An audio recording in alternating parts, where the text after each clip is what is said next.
Silakan duduk. Shalom Bapak Ibu.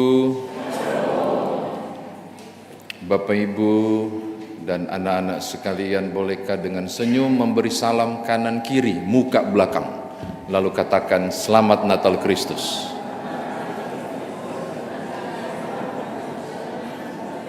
Nggak kenal sekalipun kasih salam lah, karena banyak yang juga saya tidak kenal di sini ada datang di gereja ini.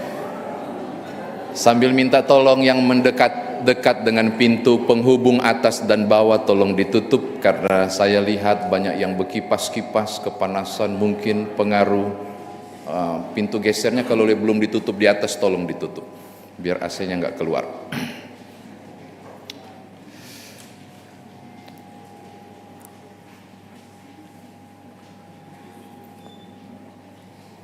Saya berharap Bapak Ibu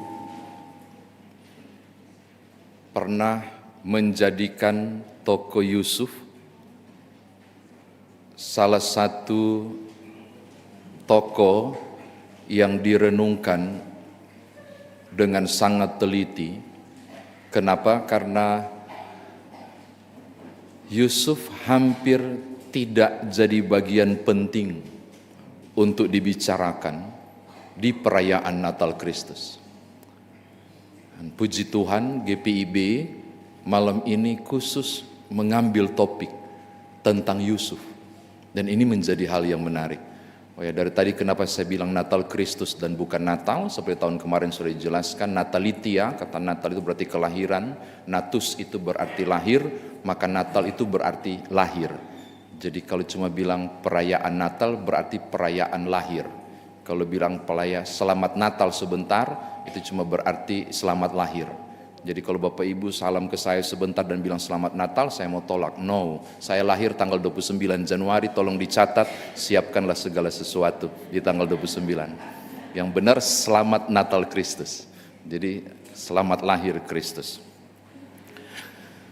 Mari kita masuk ke teks. Ada beberapa hal yang sangat indah Bapak Ibu menurut saya untuk direnungkan. Ada beberapa catatan, dan bagi saya 3 catatan inilah yang memungkinkan peristiwa Natal Kristus terjadi. Dari aspek Yusuf saya sebut ada 3 hal. Hal yang pertama adalah ketulusan cinta atau ketulusan kasih. Ini hal pertama dari Yusuf, ketulusan cinta atau ketulusan kasih. Apa reaksi wajar seorang laki-laki yang bertunangan dengan seorang perempuan, lalu kemudian didapati bahwa calon istrinya mengandung? Apa reaksi wajar? Wajarnya adalah kemungkinan sangat negatif, kemungkinan marah dan sangat tersinggung. Catatan Bapak Ibu, kemungkinan kronologinya begini. Di Injil Lukas pasal 1, terima kabar. Lalu kemudian, pasal 2, terima kabar. Lalu kemudian dia berangkat Maria ke Elisabet selama 3 bulan untuk, bahasa sekarang mungkin healing. Kenapa? Shock Bapak Ibu. Beberapa penafsir menyebut usia pada masa bertunangan bisa di rentang waktu 15 sampai 17 tahun. Nah, sekarang saudara bisa bayangkan tiba-tiba malaikat Gabriel datang dan menyampaikan berita itu. Karena banyak orang ketika merayakan Natal cuma wow, kerennya Bunda Maria ya, dipilih rahim kudusnya menjadi. Oh enggak Bapak, itu enggak keren. Bagi seorang anak gadis 15 sampai 17 tahun itu berita yang menakutkan. Makanya dia perlu menuju ke Elisabet. Nah, nanti barangkali saudara bisa menonton film The Nativity Story, itu juga bagus. Itu merangkai kisah itu tentang keterkejutannya. Makanya Maria tidak pernah bersorak haleluya ketika dengar kabar itu. Justru bikin tanda tanya besar, bagaimana mungkin aku belum bersuami? Justru itu. Kapankah Maria bersorak dan bersukacita senang ketika jumpa dengan Elisabet? pergi ke Elizabeth dan dia di situ selama 3 bulan. Nah, saudara bisa bayangkan dengan target 3 bulan, mungkinkah mama saya sudah lupa kondisi perut istriku baru 3 bulan waktu 3 bulan itu. Sudah ada nggak kelihatan? Belum? Atau ada nggak ada hal tenjolan kecil kali, saya nggak tahu. Dan dia kembali ke Nazaret. Ayat 18, saya dugaan cukup kuat, tolong lihat ayat 18. Kemungkinan besar Yusuf tahu dari pengakuan Maria. Saudara harus bayangkan reaksi itu. Dia pulang 3 bulan nggak ketemu, 3 bulan nggak ketemu, nongol di Nazaret, dan mungkin dia menyampaikan kepada Yusuf. Saya nggak tahu bagaimana cara Maria menyampaikannya. Kalau ada orang Jawa nggak di sini, mungkin begini kali, Mas, iki lo, aku mengandung rek, atau apapun, saya nggak tahu. Saya lagi membayangkan, kalau saudara baca Alkitab, tolong bayangkan itu. Dan untuk Bapak Ibu tahu, ini budaya Yahudi. Yusuf berhak untuk mengajukan sesuatu perkara, untuk menghadapkan Maria di depan masyarakat, dan dia orang pertama yang bisa melempar Maria dengan batu sesuai kitab Ulangan. Bisa. Itu hal yang luar biasa. Tapi saudara tahu apa yang dibuat oleh Yusuf? Tolong lihat ayat 19. Karena Yusuf suaminya seorang yang benar dan tidak mau mencemarkan nama istrinya di depan umum, ia bermaksud menceraikannya dengan diam-diam. Kalau Bapak Ibu baca ayat 19, tetap aja dia berencana menceraikan diam-diam. Enggak Bapak Ibu. Ada 2 jenis memutuskan pertunangan dalam tradisi zaman itu. Jenis yang pertama adalah lewat pengadilan. Itu yang dimaksud dengan di depan umum, lewat pengadilan. Itu yang saya maksud soal dilempar dengan batu. Yaitu Yusuf melakukan justifikasi di depan umum untuk berkata, bukan saya yang salah, dia yang berzina. Perempuan ini layak dilempar dengan batu. Itu pilihan pertama. Tapi pilihan kedua, Alkitab bilang begini, ia bermaksud menceraikannya dengan diam-diam. Diam-diam itu berarti talak 2 saksi. Dalam tradisi Yahudi, talak 2 saksi. Maka cuma kumpul keluarga kecil, kita putuskan saja. Nanti saya sampaikan bahwa kita sudah tidak ada hubungan. Apa artinya? Yusuf mau bilang ke masyarakat sekitar, tetangga kanan kiri, yang salah saya. Saya yang sudah bosan, saya sudah nggak mau dengan dia. Dia tidak menyebut tentang perkara perzinahan. Maka kalau saudara baca 19, ini luar biasa. Bahwa dia mengambil kesalahan itu jadi miliknya. Jangan Bapak Ibu berpikir, iyalah pasti dia akan pilih talak 2 saksi, nggak akan omong supaya nggak lempar batu. Kan dia tahu ini dikandung dari Roh Kudus. Baca baik-baik, dia nggak tahu. Dia nanti tahu ketika dia mau rencanakan dan dia tidur, baru malaikat kasih tahu. Dia tidak tahu. Maka saya bilang ini orang luar biasa. Orang ini luar biasa. Saya mau katakan hal pertama, dengarkan Bapak Ibu.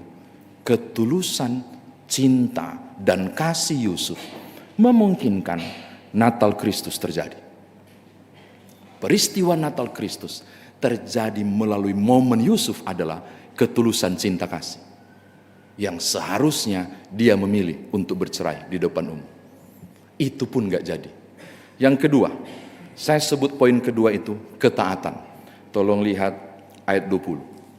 Waktu dia siap melaksanakan itu, dia didatangi oleh Tuhan melalui malaikat Gabriel di dalam mimpi dan menyampaikan, jangan kau ceraikan, karena anak dalam kandungan ini kudus, harus diberi nama Immanuel, Allah yang beserta dengan kita.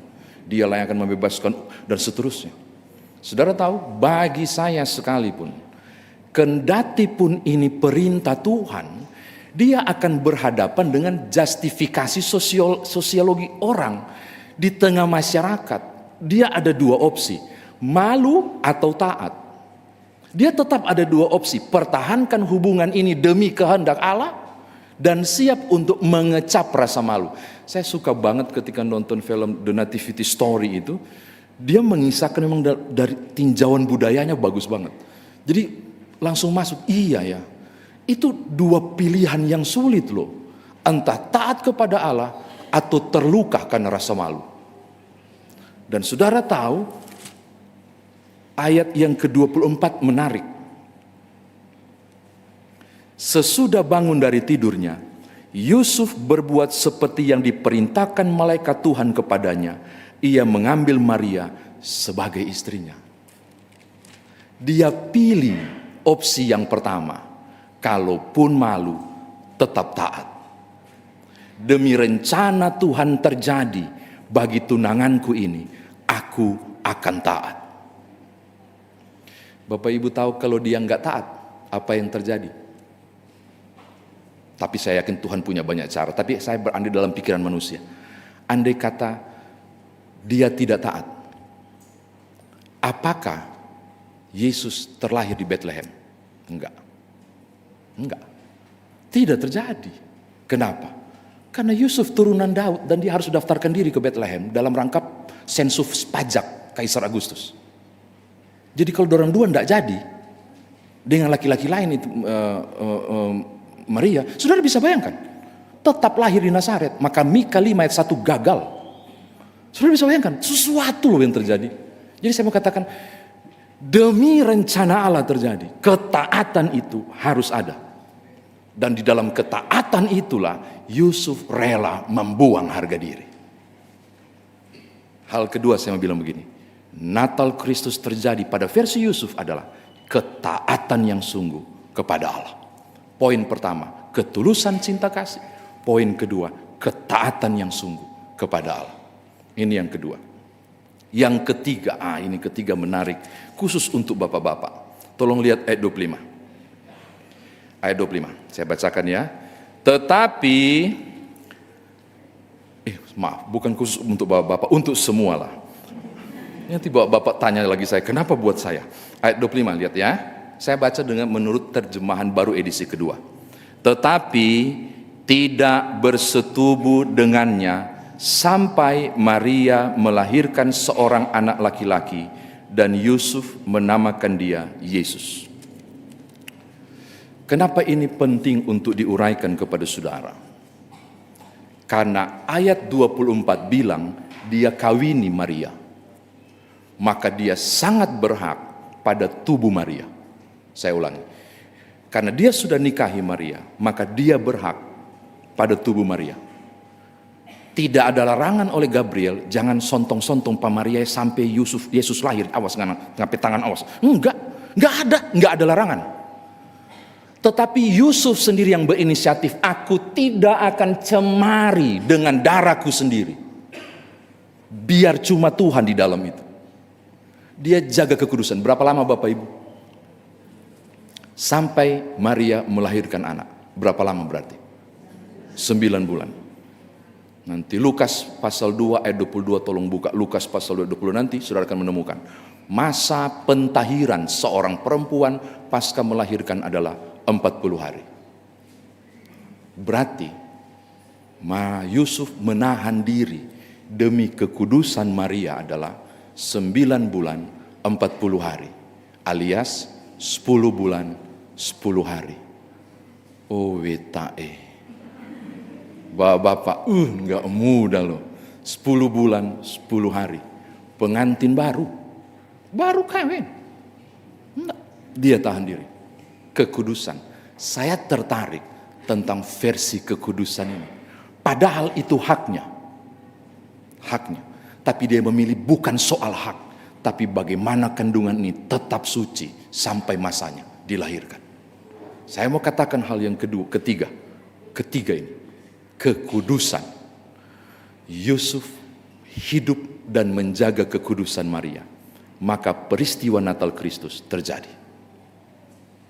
Maka saya mau simpulkan begini malam ini kepada Bapak Ibu. Versi Yusuf ya, bukan versi yang lain. Dari perspektif dan versi Yusuf kita menemukan Natal Kristus terjadi 2000 tahun yang lalu karena 3 hal.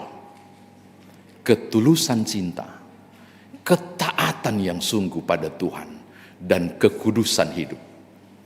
Tanpa 3 hal ini, peristiwa Natal Kristus tidak akan terjadi.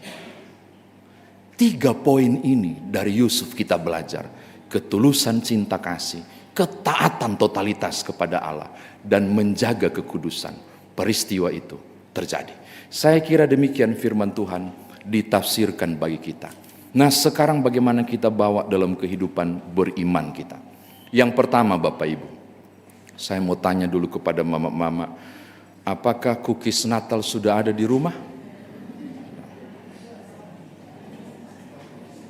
Atau sudah habis? Tahun lalu saya berkisah di pastori bahwa selesai kue Natal dibakar di rumah. Saya nggak suka beli, Bapak Ibu, nggak mau. Kenapa? Bukan soal alasan lain, cuma satu saja. Kalau dia bikin di rumah istriku, berarti pastor itu beraroma kue Natal. Itu langsung, so Natal ini, gitu. Bapak Ibu tahu, sampai H-5 kemarin, tidak ada peristiwa itu. Saya sampai begini, ini jadi nggak ini Natal? Ini Yesus lahir nggak di pastori? Karena nggak ada terjadi apa-apa. Tapi puji Tuhan, setelah saya doa bergumul luar biasa, Tuhan menggerakkan dia. Tapi tidak terjadi tahun kemarin di pastori hari ini. Ketika selesai, tidak ada lagi di lakban. Sudah tidak ada. Dan dibilang forngana semua. Oh puji Tuhan, dia sudah bertobat tahun lalu. Dia bilang for tamu, sekarang for kita semua. Ternyata salah ya Bapak Ibu. Kita sering berpikir bahwa Natal Kristus soal aroma kue. Soal siapkan ruangan ini supaya dicat lagi dan seterusnya untuk terima tamu nanti. Soal ada pohon Natal atau tidak dan lain sebagainya. Oh enggak, ternyata soal ketulusan. Ternyata soal ketaatan. Ternyata soal kekudusan. Mau bakar cookies banyak-banyak, kalau enggak taat pada Tuhan, Kristus tidak terlahir di rumahmu. Oh ini penting. Maka saya mau katakan hal pertama ini. Bagi saya, Natal Kristus ketika saudara rayakan di rumah masing-masing, kiranya 3 poin ini melekat dalam hidup keluarga. Suami, istri, anak-anak.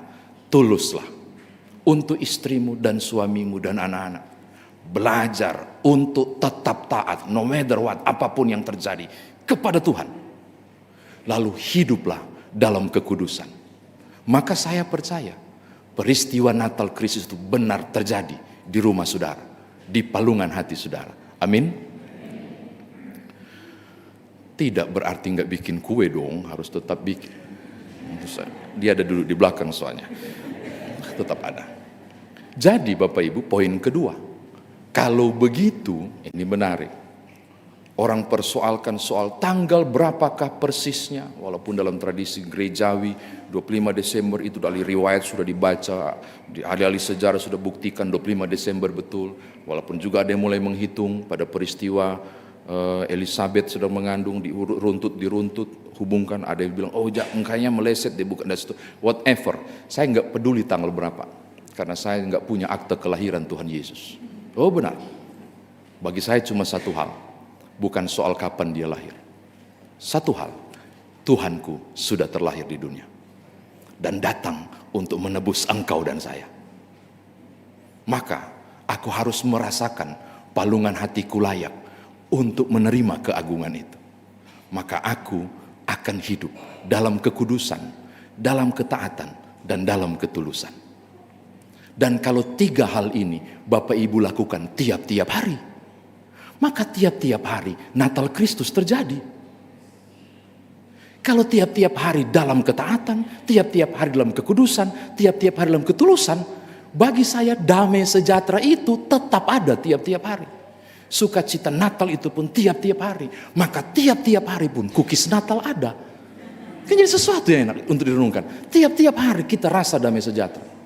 Saudara bisa bayangkan, panitia Natal luar biasa di berbagai tempat. Aku nggak tahu di Karis ada rencana apa. Panti asuhan, panti jompo, itu di bulan Desember berlimpah-limpah berasnya.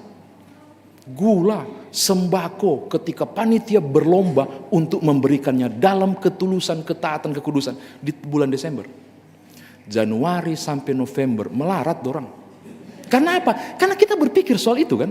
Tapi kalau tiap-tiap hari itu kita ekspresikan dalam kekudusan, ketaatan, dan ketulusan itu, bagi saya, memberi bagi orang lain, menopang orang lain, mengasihi lebih lagi, tidak harus terjadi pada peristiwa bulan Desember. Tapi mestinya terjadi di tiap-tiap saat. Saya sudah mau tutup karena saya yakin ada yang lagi bikin opor, lagi kasih panas api kecil barangkali di rumah, saya kurang tahu. Maka saya mau tutup mau bilang begini Bapak Ibu.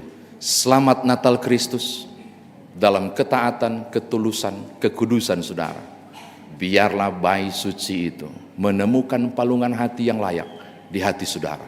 Selamat Natal Kristus bukan cuma tanggal 25 Desember. Selamat Natal Kristus di tiap-tiap hari. Untuk tiap-tiap hari hidup dalam ketaatan, ketulusan dan kekudusan. Tuhan berkati saudara. Haleluya. Amin.